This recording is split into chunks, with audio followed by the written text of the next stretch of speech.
Assalamualaikum warahmatullahi wabarakatuh. Perkenalkan, nama saya Arsya Ferdinand Tampati dengan NPM 21120111456.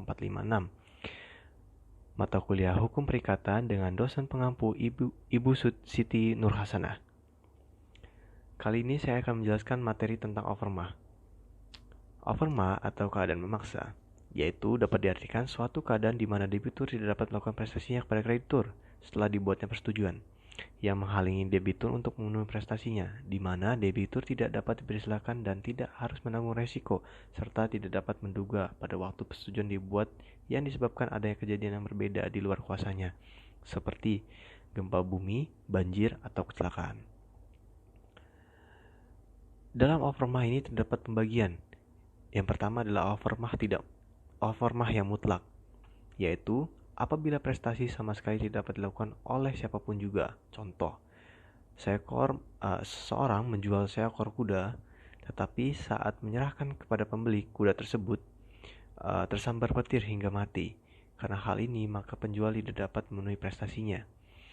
Yang kedua, ada overmah tidak mutlak, yaitu pelaksananya masih dimungkinkan, hanya memerlukan pengorbanan besar dari debitur. Contoh, seorang pemborong sudah berjanji akan membuat rumah untuk seseorang, tapi pada saat pengerjaannya, para pekerjanya melakukan mogok. Jadi mau tidak mau pemborong itu harus mengerjakan rumah itu, walaupun harus membayar mahal para pekerjanya. Peraturan overmah secara umum termuat dalam bagian umum buku 3 BW, pasal 1244 BW, pasal 1245 BW, dan pasal 1444 BW. Teori-teori overmah. Menurut teori objektif, ketidakmungkinan sama sekali dari debitor untuk melakukan prestasinya kepada kreditor. Ukuran objektif didasarkan pada ukuran yang normal. Dalam keadaan demikian, apakah orang itu dapat melakukan kewajiban atau tidak? Menurut teori subjektif, ketidakmungkinan relatif dari debitor untuk memenuhi prestasinya. Ukuran subjektif didasarkan kepada situasi keadaan dari debitur dengan menghubungkan pengorbanan yang harus diterima oleh debitur apabila harus melakukan prestasi itu. Akibat dan sifat keadaan overmah. Ada 3 akibat keadaan memaksa, yaitu yang pertama, debitur tidak perlu membayar ganti rugi, terdapat dalam pasal 1244 KUH Perdata. Yang kedua, beban resiko tidak berubah, terutama pada keadaan memaksa sementara. Yang ketiga, kreditur tidak berhak atas pemenuhan prestasi, tetapi sekaligus demi hukum bebas dari kewajibannya untuk menyerahkan kontras prestasi, kecuali untuk yang disebutkan dalam pasal 1460 KUH Perdata.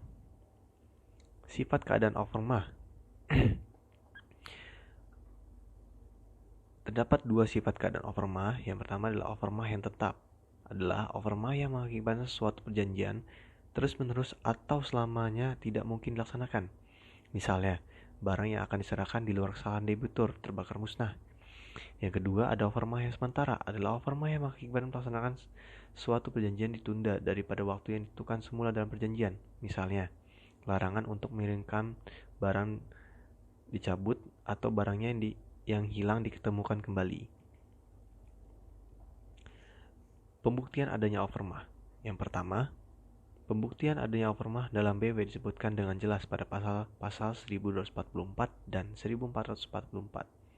Yang kedua, pembuktian ditegaskan bahwa adanya overmah, yaitu keadaan memaksa, harus dibuktikan oleh pihak debitur.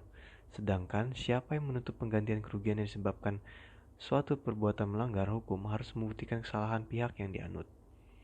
Yang ketiga, hakimlah yang memberikan penilaian terhadap bukti-bukti yang diajukan para pihak berperkara di persidangan. Apakah benar tidak dipenuhi suatu perjanjian karena overmah, dan sampai sejauh mana overmah itu terjadi. Yang terakhir adalah resiko. Resiko pada persetujuan sepihak. Terdapat 2 resiko. Yang pertama adalah resiko pada persetujuan sepihak, yang persetujuan di mana kewajiban hanya ada pada sepihak saja. Misalnya, hibah, penitipan dengan cuma-cuma, dan pinjam pakai. Yang kedua, ada resiko pada persetujuan timbal balik. Membebankan kerugian dalam hal ini terjadi keadaan memaksa pada siapa saja yang barangnya musnah.